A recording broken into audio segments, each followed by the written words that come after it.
Thank you for coming to my channel. You could have been anywhere else, but you're here with me. Back with another video, a breakdown video of Insecure Season 4, Episode 8. This, what are you saying? 8. And this is Lowkey happy. I'm happy. No, That back is so funny. Back I didn't know he was gonna sing that. Yes, Lowkey happy. Happy. Yes, and this episode starts off with Lawrence. Yes. He's chilling in the bar. Go ahead. Yep. Waiting on someone. Mm-hmm. Keep on looking at the door, seeing who's gonna come. Remember last time he was calling somebody, setting up a little date. We didn't know who he was talking to, and lo and behold, who walks in? Issa is who walks in. Yay! Yeah. Happy, I'm happy. He's happy. We're happy. Everybody's happy Yes. on it. Sounds like you're super happy. The funny thing is, while he's waiting on Issa, it seems like he's a little nervous. You know, he's popping breath mints or whatever. Mm-hmm. He almost swallows it or whatever. And then Issa walks in, and then Issa, being Issa, she trips. Flat on her face. Right, and falls once once she gets in there.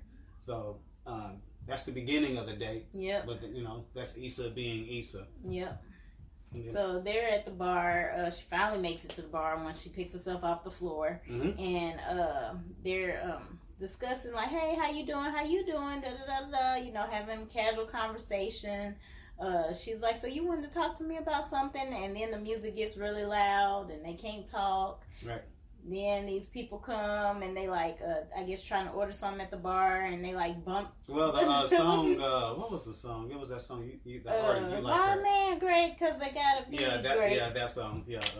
Tell them straight to my face. Is it? Really? That's your song. Yeah. So the club pretty much starts getting hyped, and y'all know how it is when you at Your the club song and everybody a song comes on, and everybody start getting turned. Meanwhile, they're trying to actually have like a serious conversation. Wrong place. Then one guy comes in. You was mad at that guy because he was Yes. like, "What is he doing?" And I was like, "We sitting here. How you gonna just pop in between I was us like like he you drunk. don't see me right I was here?" trying to say, dude's drunk. You You know see me how right here. how people be when when they drunk. They don't be caring. It's rude. They trying to get to the bar to get another drink. So And he bopping all over the place, bumping into them. They're like, "Take that bop over there, my boy." Right.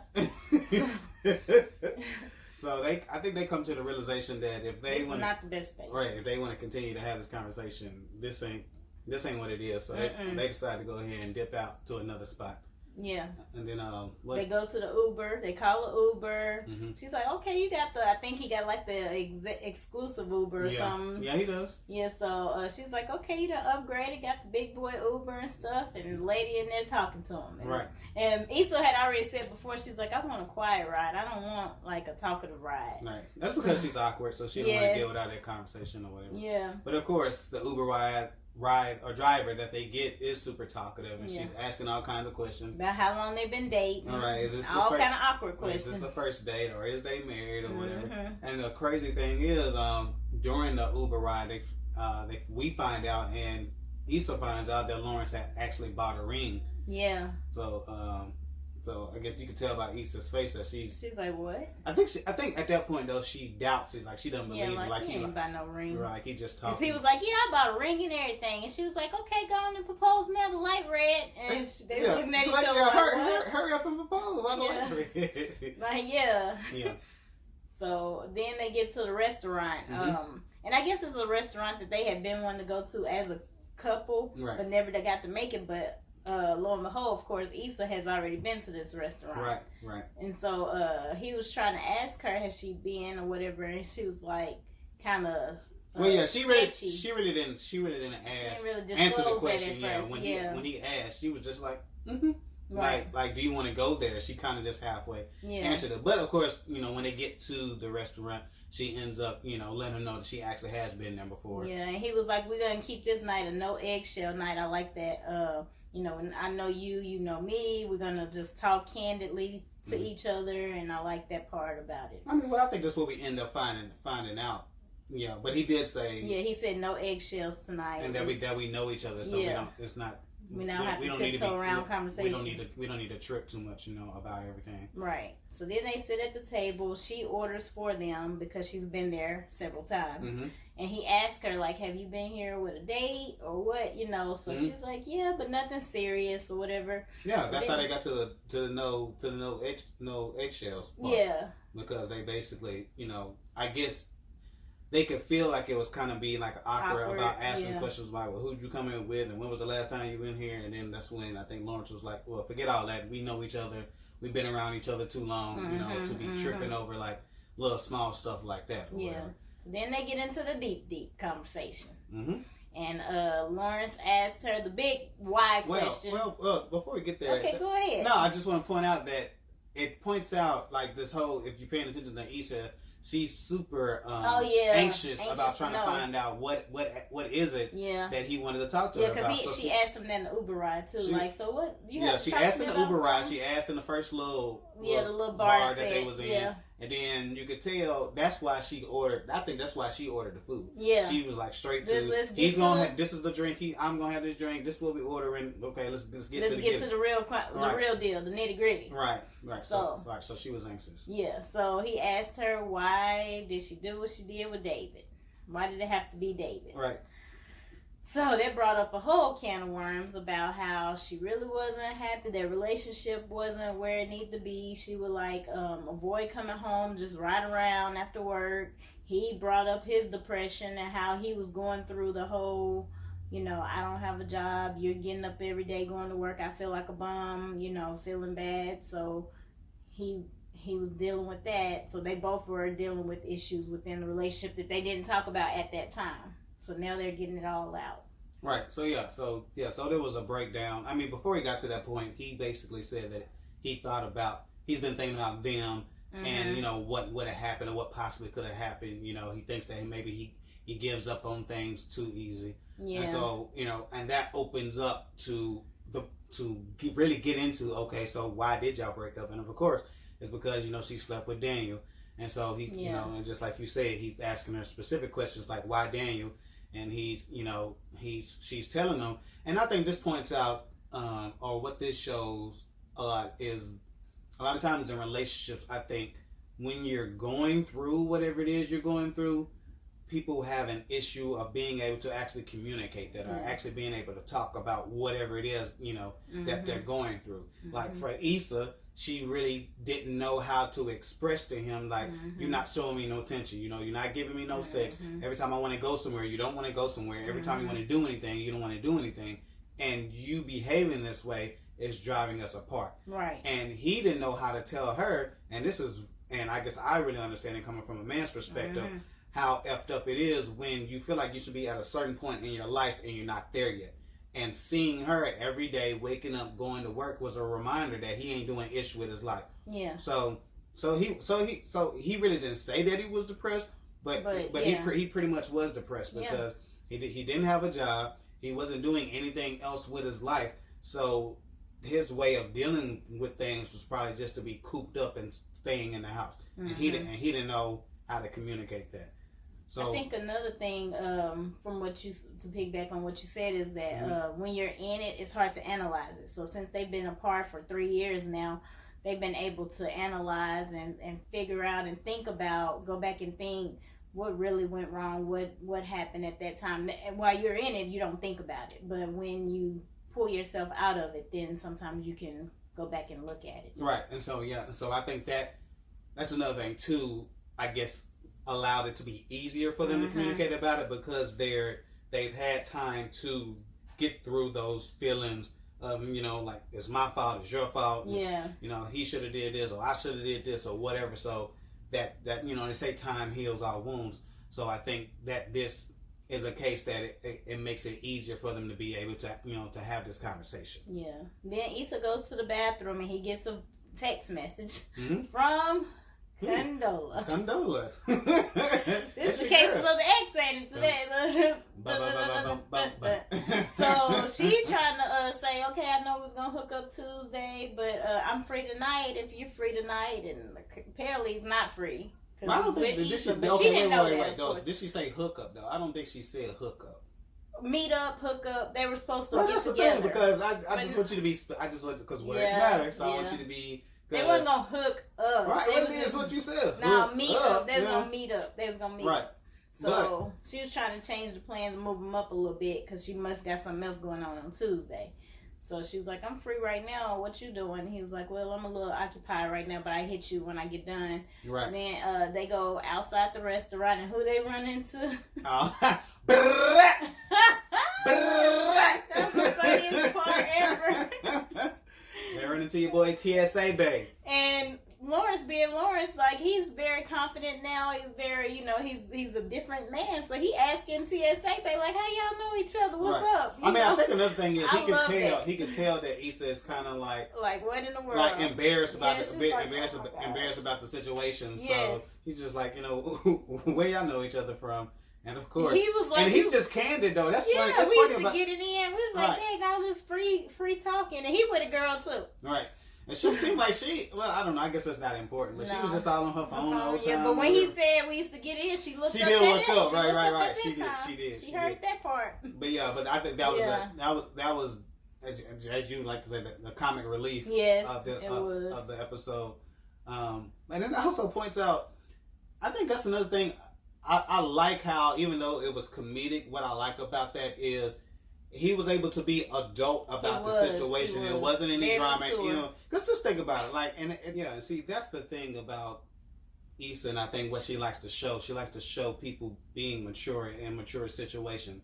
And if they weren't mature, if Lawrence was mature, Issa was mature, even TSA Bay, as funny as he is, if he wasn't mature in that situation, it could have ended up very different. So I really like how they was able to showcase or just show grown people just being grown, dealing with a situation that might, it could have been awkward, or it could have been, could have been looked at differently, or could have been handled differently, but at the end of the day, it wasn't. And I think a lot of times situations like this can be handled like this. It's something that people really can learn from this, just because you see somebody that they used to talk to them, they're talking to an ex, or they where they ex, and they're just having a conversation. You can have an adult conversation, and then you can just move on. And after he said that, like he was saying the girl was on her phone or whatever, she was like, we gotta hurry up and get in the restaurant before we miss the art crawl. And then that's how they found out about the art crawl, because the girl's cousin had some pieces down there or whatever, so they were gonna end up. So she was like, well, Issa asked Lawrence, when the last time you've been to the art crawl? He said, it's been a minute. So they decided to go to the art crawl, but then Lawrence was like, nah, I got some stuff to do or whatever. He walked away, and I was like, that's Condola. All right. So I thought he was going to, like, dang, he was like, he gonna dip out. He dipped out on her. He gonna holler at Condola, but he was just playing. Yeah. So they end up going to the art crawl, and what you can see as they continue to walk and talk. And that art crawl was dope as hell. Like, heck, we need something like that, don't we? We need something like that here. It was so nice. It was super dope. I think how from one point to another point, walking through, and just how it was situated. The things hanging from. Well, it probably knowing Issa and just how she goes about doing things, it's probably a real art crawl that takes place there. In California, I know a lot of times when she has things at different places or different restaurants or different clubs, it's like an actual place or what have you. So it's true. It probably was an actual place, but you can see that it's just like old times. This is what I say. No, it's actually different. Yeah. I don't know if we've actually gotten to really see Issa and Lawrence like this. No. Because if you look at season 1, they was up and down, up and down, up and down. So, but I think what this shows is it shows their longevity with knowing each other. Yeah. They're comfortable with each other. They're cracking jokes. They have the same kind of corny humor. And the growth that they've experienced during their time apart too. Right. They're like the same people, but two different people at the same time. So it's like the maturity level has grown, and they're gotten to a better place. So it's like the better versions of them from the past. Right. It's good. Right. So I think that's a good thing, and I think it shows that a lot of times you can go through different situations, and you can allow those situations to affect you for your better or for your worse. And I think what both of them have been able to do is allow these situations to help them be better. And the funny thing is, I think they're trying to show each other that, you know, that they are better than, you know, what they once were, like different mistakes that they, you know, that they may have done in the past, that they're not that same person. I think more than a couple of times, both of them they try to be like, you know, I'm different now, or this is different now. I told you this is different. And speaking of things that are different, you know, when they get ready to pull up at Lawrence's house, what happens? You don't remember? No. Well, basically, I was thinking about something else that I wanted to say before that. Okay, I was just going to say they were talking about jobs and stuff, and one of the things that he told her previously is that he had went to San Francisco, and he had bumped into Molly at the airport, and that was one of the things that were different, is that her and Molly, she was telling them they're not friends anymore, right. And that he is looking at a job out there. But then they talk about, like, okay, Issa figures out through her journey that she's a boss. He figures out through his journey that he's good at implementing other people's ideas. Right. So that was another difference that they've grown and came into themselves right. about. Now, what happened at the house when they Uber? No, what I was just gonna say is because I was talking about how they continue to try to show each other that they've changed. And speaking of that, Lawrence, remember he was telling her that he got a nice crib, and she was like, "Yeah, right. You probably got an air mattress and stuff. Right, got a bachelor pad, right? Yeah, bachelor pad." And he was like, "No, why would you think I had that?"